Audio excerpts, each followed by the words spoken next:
Hi friends, आज शुरू करते हैं मिस्टर क्यूट और मिस्टर रूट फैन फिक्शन के पार्ट 4। पिछले पार्ट में हमने सुना था कि इबो जैसे ही जहान को देखता है उसकी हार्ट बीट बहुत ज़्यादा फास्ट हो जाता है। वो सोचता है कि उसे हॉस्पिटल में अपने हार्ट का चेकअप करना चाहिए और अर्ली मॉर्निंग भी जाओचैंग जहान को लेने के लिए आ गया था। अब आगे की स्टोरी।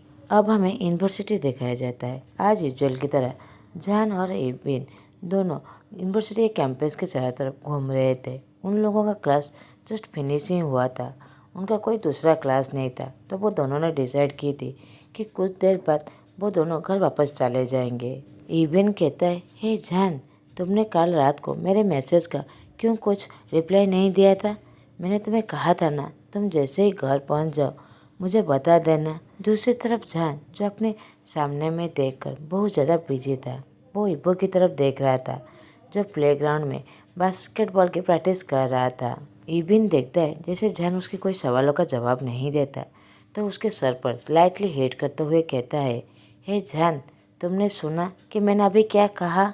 जान कहता है, हाँ हाँ मैंने सुना। वेल वो जान समझ नहीं पा रहा था कि अपने बेस्ट फ्रेंड को क्या एक्सप्लेन करे कि कल रात वो कहाँ पर था।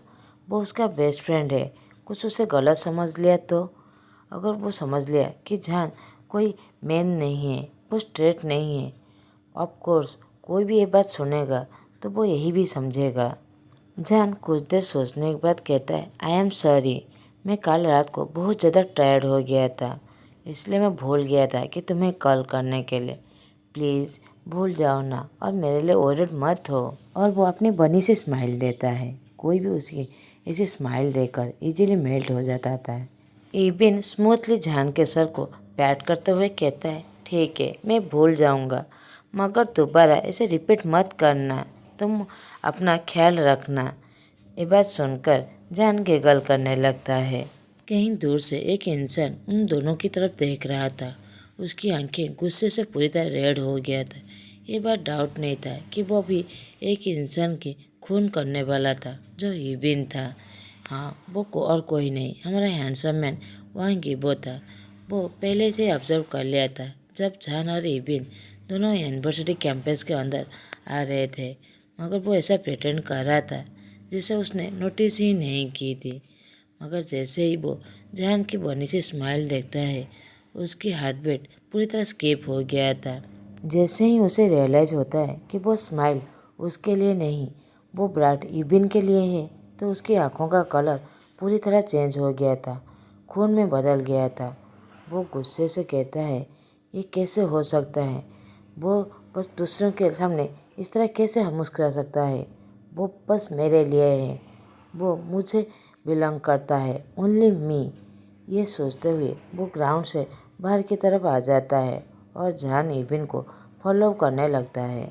कुछ देर बाद इबिन जान को गुड बाय कहकर वो अपने घर की तरफ चला जाता है, मगर जान घर जाने से पहले प्रोफेसर से विजिट करना चाहता था, इसलिए वो प्रोफेसर से विजिट करने के लिए चला जाता है। कुछ देर बाद वो प्रोफेसर के ऑफिस से बाहर की तरफ आ ही रहा था कि उसे रियलाइज होता है कि उसके पीछे कोई खड़ा हुआ है। वो पीछे की तरफ घूमकर देखने ही वाला था कि वो इंसान उसे वॉल में पिंच करके फोर्सफुली उसकी वेस्ट को पकड़ लेता है। उस इंसान के ऐसे सडन एक्शन देखकर जान पूरी तरह घबरा गया था। वो अपनी पूरी स्ट्रेस लगाकर उसे हटाने की कोशिश करते हुए कहता है, तुम हो कौन? अब मुझे छोड़ो। जान और कुछ कहे, वो इंसान उसके ईयर के पास जाकर कहता है, your smile only belongs to me. तुम्हारी ये हंसी बस मेरे लिए है, तुम ऐसे दूसरों के सामने नहीं हंस सकते। उसकी ऐसी कोल्ड वॉइस सुनकर जान पूरी तरह घबरा गया था। जान उसकी बातों का कुछ भी रिप्लाई नहीं दे पा रहा था।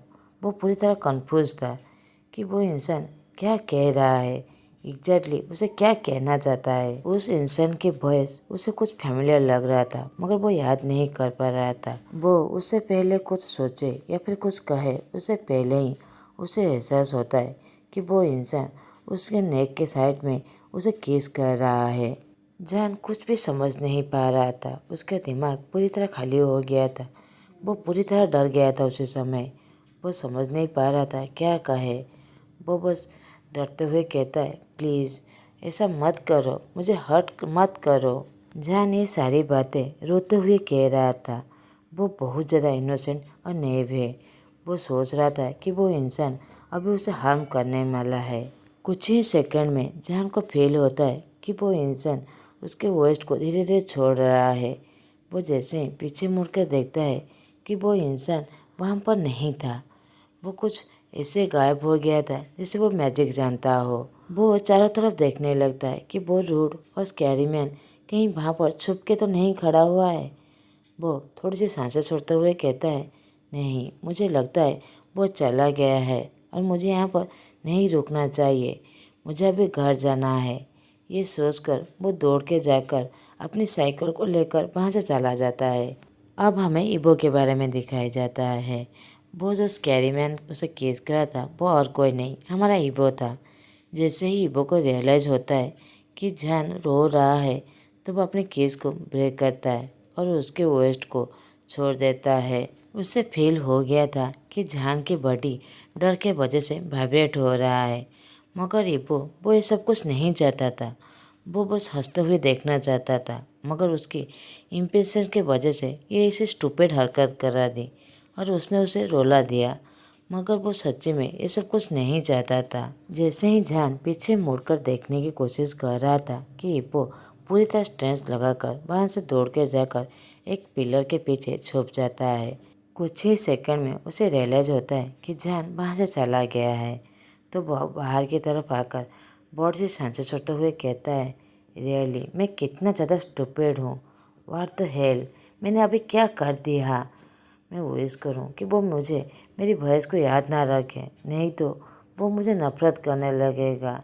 रियली में मैं सब कुछ नहीं चाहता। वो क्रेजी की तरह अपने आप से सब कुछ बातें ही कर रहा था और वो होप कर रहा था कि जान को इसके बारे में वो कभी भी ना जाने। ये सारी बातें ये वो सोच ही रहा था कि वो देखता है कि एक इंसान उसकी तरफ आ रहा है जिससे वो बहुत ज़्यादा नफरत करता है, जिसका नाम झांझन है।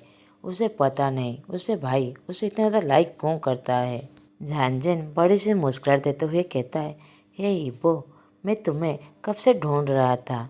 एक छोटा बच्चा भी उसकी फेस देखकर कोई भी कह सकता है कि ये स्माइल पूरी तरह फेक है। इबो अपनी आंखों को रोल करते हुए कहता है, तुम मुझसे क्या चाहते हो। झांझन कहता है, आह नथिंग, बस एक कुछ फाइल है जो बहुत ज़्यादा अर्जेंट है, तुम्हारे बड़े भाई को चाहिए। मैंने उन्हें कॉल भी किया था मगर वो पिकअप नहीं कर रहे हैं। मैंने सोचा मैं तुम्हारे घर में जाकर उन्हें दे दूं, मगर वहाँ पर भी वो नहीं थे। मैंने सोचा मैं तुम्हें ही दे दूं। ये कहकर वो इबो के हाथ में सारी फाइल दे देता है। इबो वो सारी फाइल ले लेता है और कुछ भी बिना बोले वो वहाँ से चला जाता है। झांझन सोचता है, यंग मैन तुम कितना ज़्यादा रूड हो, इसलिए तो तुम बहुत ज़्यादा इंटरेस्ट हो।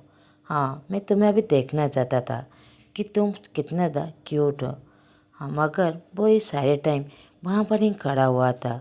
वो इम्बो को क्लियरली देख रहा था, उसके स्ट्रेंज बिहेवियर को, कि वो जान के बारे में ऐसा क्या सोच रहा है।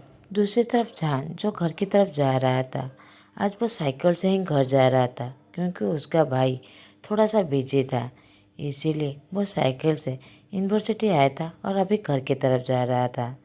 उसे साइकिलिंग करना बहुत ज़्यादा पसंद था। वो अपनी बनी से स्माइल देते हुए साइकिलिंग कर ही रहा था कि उसके सामने एक कार आ जाता है। जान पूरी तरह शॉक हो गया था। वो अपने आप को मैनेज करते हुए कार के सामने ही खड़ा हो जाता है। वो इंसान कार से बाहर की तरफ आकर जान की तरफ देखते हुए फेक से स्माइल देता है। वो देखता है कि सामने वाला पर्सन कितना ज़्यादा इनोसेंट है। वो इंसान कहता है, हे बॉय, क्या तुम हर्ट हुए हो। सॉरी, मैं फ़ोन में थोड़ा सा बिजी हो गया था, इसलिए नोटिस नहीं कर पाया कि तुम सामने से आ रहे हो। और वो जान के करीब जाकर उसे चेक करने लगता है कि कहीं उसके बॉडी पर कहीं पर चोट तो नहीं आया है। जान कहता है, नहीं सर, मैं पूरी तरह ठीक हूँ। और अपनी बनी से स्माइल देते हुए कहता है, मैं बस थोड़ा सा डर गया था आपकी कार को मेरे सामने देखकर। वो इंसान कहता है, ओ आई सी, तुम्हारा नाम क्या है।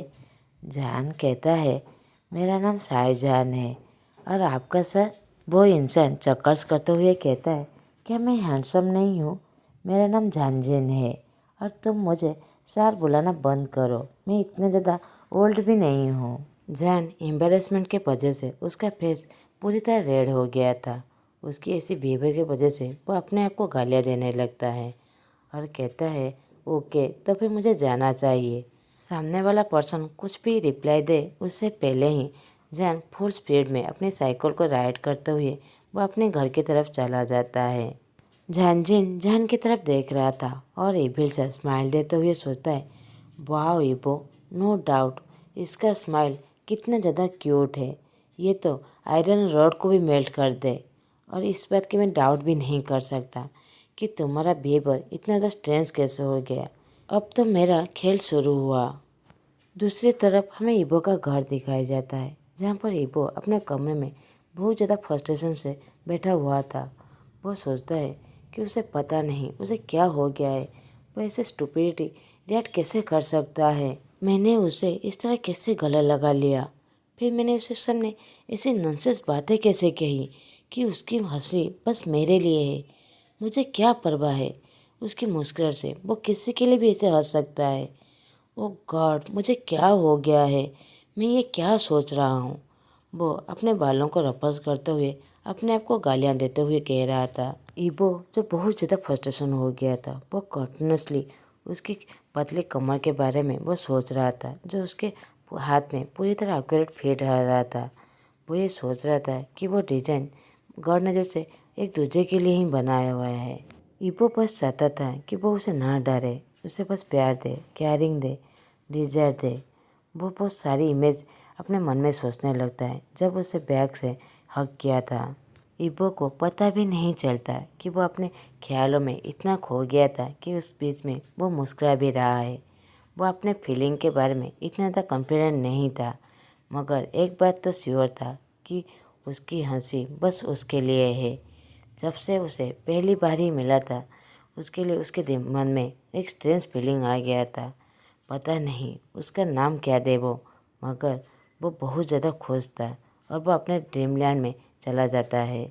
आज का पार्ट मैं यहीं पर ही ख़त्म करती हूँ। एक्चुअली मेरा गला पूरी तरह बैठ गया है, तो थोड़ी सी साउंड इरिटेड होगी तो आई एम सॉरी। आप लोगों को मेरे एक्सप्रेशन अच्छे लगे तो प्लीज़ लाइक, कमेंट और सब्सक्राइब कर दीजिएगा। Thanks for watching.